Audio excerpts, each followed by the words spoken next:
मेरा नाम है आशीष अरोड़ा और मैं हूं founder and CEO BMT India technology. हम एक मैन्युफैक्चरिंग कंपनी है और हम डेली 1 लाख प्रोडक्ट बनाते हैं आज। और आज हमारे लगभग सभी ब्रांड्स, जितने भी आप टॉप मोस्ट ब्रांड्स की बात करें, वो हमारे साथ जुड़े हुए हैं, हमारे कस्टमर्स हैं। और मैं बड़े फ़ख्र के साथ, बड़े गौरव के साथ कह सकता हूँ कि ज़रूर हमारी कंपनी का बनाया हुआ प्रोडक्ट आप अपने घर में यूज़ कर रहे हैं। तो बहुत बहुत धन्यवाद आपका। और ये सब कुछ आज ऐसे सब कुछ अचानक नहीं हुआ, तो मैं आपको थोड़ा पीछे ले जाना चाहूँगा। ये शुरुआत 2004 में, आज से 20 साल पहले हुई थी। तो 2004 में जब मैंने सोचा कि कुछ करना है मुझे, और 12वीं क्लास का हर बच्चा कंफ्यूज होता है कि मैं आगे आर्ट्स लूँ, BA करूँ, BBA करूँ, क्या करूँ। तो ऐसे ही मैं भी कंफ्यूज था। तो ज़्यादा अच्छे नंबर ना आने की वजह से मुझे लगा कि मैं क्या करूं, डॉक्टर, इंजीनियर, साइंटिस्ट बनने की कैपेबिलिटी मुझे अपने में नज़र नहीं आई। व्यापारी फैमिली की बैकग्राउंड होने की वजह से मुझे लगा कि बिज़नेस ही कर लेता हूं, वही ठीक है। तो क्या करूं बिज़नेस, बड़े कंफ्यूज होते हैं बच्चे, हम लोग भी थे। तो फाइनली किसी ने सलाह दी कि मोबाइल एक्सेसरीज़ का काम बहुत ट्रेंड में है आजकल, क्यों ना ये कर लो। मैं कहा ठीक है। तो मुझे ज़्यादा रास्ता का आइडिया नहीं था। तो फाइनली मेरे जानने वाले थे, उन्होंने मुझे कहा कि गफ़ार मार्केट में सामान मिलता है मोबाइल का, चार्जर, बैटरीज वगैरह सब। तो हमने वो बैटरी और चार्जर आए यहाँ पर ख़रीदा और वहाँ पर बैग में भर भर के दुकान दुकान पर बेचना शुरू किया। तो जिस दिन 3, 4, 5 हज़ार रुपये का सामान बिकता था ना, तो बड़ी खुशी होती थी कि चलो कुछ पैसे जेब में आने लगे। तो ऐसे करते करते थोड़ा कुछ पैसे जमा किए, फिर एक रिटेल की शॉप बनाई। वहाँ पर हम मोबाइल बेचते थे, कंप्यूटर में डाउनलोडिंग करते थे, लैमिनेशन करते थे, 30-30 रुपये, 40-40 रुपये मोबाइल की। तो ऐसे ही फिर मोबाइल की दुकान बनाते बनाते फिर समझ में आया कि डिस्ट्रीब्यूशन करना चाहिए।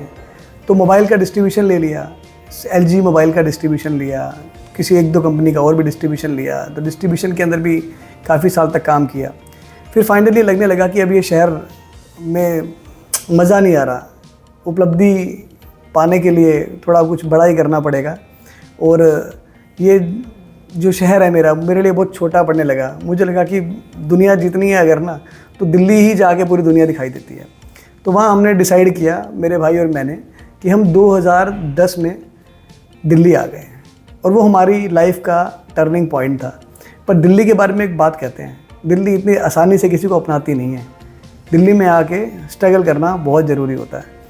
तो हमने साल 2 साल बहुत मेहनत करी, छटपटाए, यहाँ वहाँ घूमे, काम का कुछ समझ में नहीं आ रहा था क्या करें। फिर फाइनली हमें मौका मिला, चाइना में किसी से कनेक्ट हुआ हमारा एक फ्रेंड के साथ। तो कुछ इंपोर्ट करने लगे चीज़ें, यहाँ होलसेल में बेचने लगे, धीरे धीरे इंपोर्ट का पूरा एक्सपीरियंस लेने लगे। तो फाइनली मुझे लगा कि ये जो इंपोर्ट का काम है, ये जो काम है, ये सब टेम्परेरी है। फिर मुझे लगा कि कुछ ऐसा क्यों ना हो जिसमें कुछ इनोवेशन भी हो, टेक्नोलॉजी भी हो और थोड़ा एक्साइटमेंट भी हो। तो हमने सोचा कि मोबाइल की बैटरी की मैन्युफैक्चरिंग करते हैं। तो 2013 में हमने वहाँ से हम लोग बैटरी के सेल, PCB लेकर के इंडिया आते और मशीनरी हम लोगों ने वहाँ से मंगा ली और यहाँ पर बैटरी की असेंबलिंग करना शुरू कर दी। और अच्छी क्वालिटी बनाने की वजह से, एक हरियाणा का एक बैकग्राउंड है, हमारा शहर बहुत छोटा था, तो वहाँ लोग ना बड़ा साफ़ सुथरा, ईमानदारी से ही काम करते हैं। उसके पीछे एक रीज़न है। ये जो छोटे शहर में एक ईमानदारी का एक कल्चर होता है। अगर आप किसी के साथ भी थोड़ा सा कुछ गलत करते हैं या कुछ बेईमानी करते हैं, तो आप पूरे शहर में बदनाम हो जाते हैं। तो ये वैल्यूज़ लेके हम दिल्ली आए। तो हमने जब बैटरीज़ का काम किया, एक अच्छी क्वालिटी बनाना शुरू किया, ईमानदारी से देना शुरू किया। दिल्ली में लोग गारंटी के नाम पे गारंटी देते नहीं थे, तो हम लोगों ने वो ईमानदारी से जब करना शुरू किया तो हमें बहुत रेफरेंस से काम आया। और वो रेफरेंस से काम आते आते बहुत अच्छा बिज़नेस होने लगा। तो धीरे धीरे ग्रोथ होने लगी। फिर 2014 में हमने सोचा कि मोबाइल के चार्जर का ज़माना आ रहा है। तो पहली बार मैंने 1 एम्पेयर का चार्जर हम लोगों ने डेवलप किया। और आपको जान के हैरानी होगी कि मैं 1 एम्पेयर की IC ढूंढने के लिए पता नहीं कहाँ कहाँ तक घूम घूम के गया, जो कि मुझे बड़ी मुश्किल से जाके स्ट्रगल करके मिली। और फिर उसके बाद हमने जो मैन्युफैक्चरिंग को स्टार्ट की। तो 2014 से जब हमने मैन्युफैक्चरिंग स्टार्ट करी तो टोटल 10-15 लोग एक छोटे से रूम के अंदर चार्जर बनाते थे। और आज हम करीबन 700-800 लोग हैं जो हम चार्जर की मैन्युफैक्चरिंग करते हैं। तो यहाँ भी मुझे धीरे धीरे समझ में आने लगा कि जब तक हम डिज़ाइन पे फोकस नहीं करेंगे, हम लोग खुद R&D नहीं करेंगे, तो हमारा क्वालिटी पे कंट्रोल नहीं होगा। तो उसकी वजह से धीरे धीरे चीज़ें लर्निंग्स बढ़ती चली गई, समझ में आने लगा कि क्या गलतियाँ हम कर रहे हैं, क्या क्वालिटी हमें कैसे बनानी है। और जब ये समझ बढ़ती चली गई तो क्वालिटी और इम्प्रूव होती गई, काम और अच्छा होता गया, ब्रांड्स का ट्रस्ट और बढ़ता गया। तो आज 20 साल हमें लगे ये चीज़ को समझने के लिए कि एक बेहतरीन प्रोडक्ट कैसे बनाया जाए। मैं ये समझता हूँ कि मेक इन इंडिया करने से तो हमें बहुत सारे टाइप के बेनिफिट होने ही वाले हैं। बल्कि मैं कहूँगा जो मोदी जी ने अपना नारा जो दिया है 2024 में, डिज़ाइन इन इंडिया, इसका तो बहुत ज़्यादा महत्व है, बहुत ज़्यादा हमें फ़ायदा होने वाला है। जैसे कि जब हम एक प्रोडक्ट को इंडिया में डिज़ाइन करते हैं तो उसके जो कंपोनेंट, उसकी जो सिलेक्शंस है, वो सारी की सारी इंडिया के फिजिबिलिटी के अकॉर्डिंगली प्रोडक्ट को डिज़ाइन किया जाता है। तो इससे फ़ायदा क्या मिलेगा?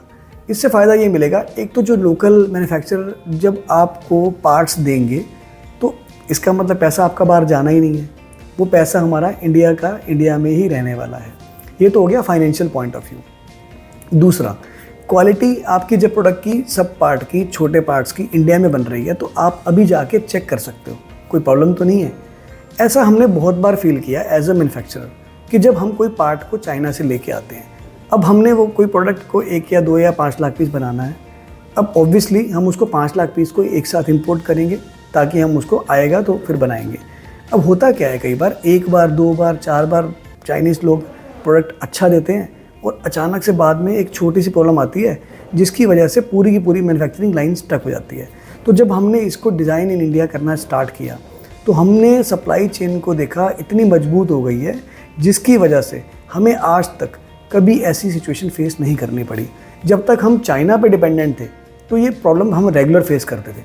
जब हमने उसको डिज़ाइन इन इंडिया करके, जब डिज़ाइनिंग इंडिया में करके, लोकलाइज करके, आज हमारी डिपेंडेंसी चाइना पे ऑलमोस्ट 5-10% होगी। वो भी किसको लेके, आईसी या कुछ सॉल्यूशन वगैरह कुछ वहाँ से पार्ट्स आते हैं और बाकी जो पार्ट्स हैं जो चाइना से इंपोर्ट भी होते हैं वो बहुत सारे मल्टीपल सप्लायर पे इंडिया पे अवेलेबल होते हैं। So why we should dependent on China? हम खुद यहाँ डिज़ाइन कर सकते हैं, हमारी कैपेबिलिटी है। इंडिया में आपको मैं बताना चाहूँगा एक से एक बेहतरीन इंजीनियर हैं जो कि यहाँ पर बैठ कर डिज़ाइन कर रहे हैं यूएस के लिए। तो हमारा बेसिकली इकोसिस्टम जो है वो थोड़ा सा सिंक नहीं है आपस में। छोटे मैन्युफैक्चरर तक वो डिज़ाइन पहुँच नहीं पाते, जबकि बड़ा मैन्युफैक्चरर या बड़ी इलेक्ट्रॉनिक्स कंपनीज़ वो उन डिज़ाइनर का यूज़ करके बेहतरीन प्रोडक्ट बना रही हैं और यहाँ पर इंडिया में ही डिज़ाइन हो रहा है और इंडिया में ही बन रहा है। लेकिन अब हमें करना है मोदी जी के जो नया इनिशिएटिव है इसको सपोर्ट, और अब ये जो डिज़ाइन इन इंडिया की जो नई पॉलिसी मोदी जी लेके आ रहे हैं वो हमारे ग्राउंड लेवल तक, छोटे मैन्युफैक्चरर तक पहुँचनी चाहिए। और जब छोटा मैन्युफैक्चरर ये सोच लेगा ना कि मुझे इंडिया में डिज़ाइन किए हुए प्रोडक्ट को ही बनाना है, बस वो दिन दूर नहीं है कि हम चाइना को पीछे छोड़ देंगे। चाहे वो लोकल इंपोर्ट के मामले में हो जो हम चाइना से कर रहे थे, हम एक तो आत्मनिर्भर बनेंगे, दूसरा हम मेड इन इंडिया प्रोडक्ट बनाएंगे फॉर द वर्ल्ड। आज चाइना को अपने आप में ये महसूस होने लग गया है कि इंडिया एक्सपोर्ट में भी अगले 5 सालों में नंबर 1 होने वाला है। ये मैं बिल्कुल गारंटी के साथ आज आपको बोल सकता हूँ। आज एक्सपोर्ट की इंक्वायरी हमें जाके ढूंढनी नहीं पड़ती। आज एक्सपोर्ट के कस्टमर बाहर, फॉरेन कंट्री से कस्टमर, यूएस के कस्टमर, दुबई के कस्टमर हमारे पास चल के आ रहे हैं और आके हमें बोल रहे हैं कि हमें चाइना से बाइंग नहीं करनी है, आप हमारे लिए प्रोडक्ट डिज़ाइन करो, आज आप हमें प्रोडक्ट दो। तो ये उपलब्धि जो है ना, ये मोदी जी के मेक इन इंडिया के इनिशिएटिव की वजह से हुई है। तो मैं तो सबसे पहले धन्यवाद करना चाहूँगा हमारे माननीय प्रधानमंत्री श्री नरेंद्र दास मोदी जी को, जिनकी वजह से हमने ये इंस्पायर होके और ये सारे हमने इनिशिएटिव लिए। तो design in India, make in India करने के बाद मैं ये कहूँगा कि अब हमारे पास और नई अपॉर्चुनिटी के दरवाजे खुल जाते हैं। जैसे आने वाला वक्त जो है फास्ट चार्जिंग का है।